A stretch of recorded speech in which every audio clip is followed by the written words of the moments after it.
रामदेव के चेला बसैया, रामदेव के चेला बसैया योगा करवलस रात में। रामदेव के चेला बसैया योगा करवलस रात में। ऐसन ऐसन आसन बतवलस साटा के खटिया पाटी में। ऐसन ऐसन आसन बतवलस साटा के खटिया पाटी में। रामदेव के चेला बसैया।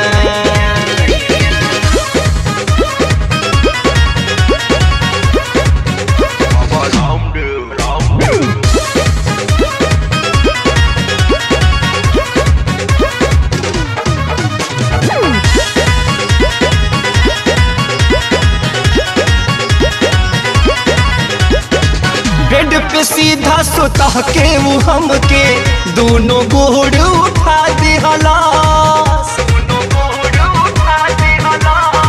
पीछे से मूड़ी हमरा पकड़ के पूरी बॉडी हिला दिहलास। बेड पे सीधा सुता के वो हमके दोनों गोड़ उठा दिहलास। पीछे से मूड़ी हमरा पकड़ के पूरी बॉडी हिला दिहलास। पोर पोर टूटे लागल मोरे, पोर पोर टूटे लागल मोर। उठे दर्दिया छाती में। रामदेव के चेला बसैया योगा करवलस राति में। ऐसन ऐसन आसन बतवलस साटा के खटिया पाटी में। रामदेव के चेला बसैया।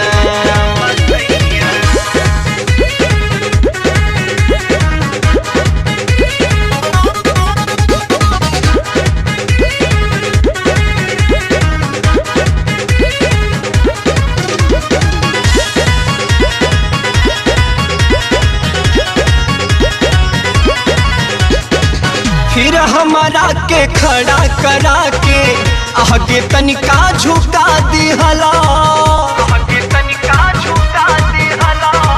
पकड़ के मोरी नाजुक कमरिया पूरी पकैया करा दिहलास। फिर हमारा के खड़ा करा के आगे तनिका झुका दिहलास। पकड़ के मोरी नाजुक कमरिया पूरी पकैया करा दिहलास। लाग जान निकल जाई मोर, लाग जान निकल जाई मोर। मिलल जवानी माटी में। रामदेव के चेला बसैया योगा करवलस राति में। ऐसन ऐसन आसन बतवलस साटा के खटिया पाटी में। रामदेव के चेला बसैया।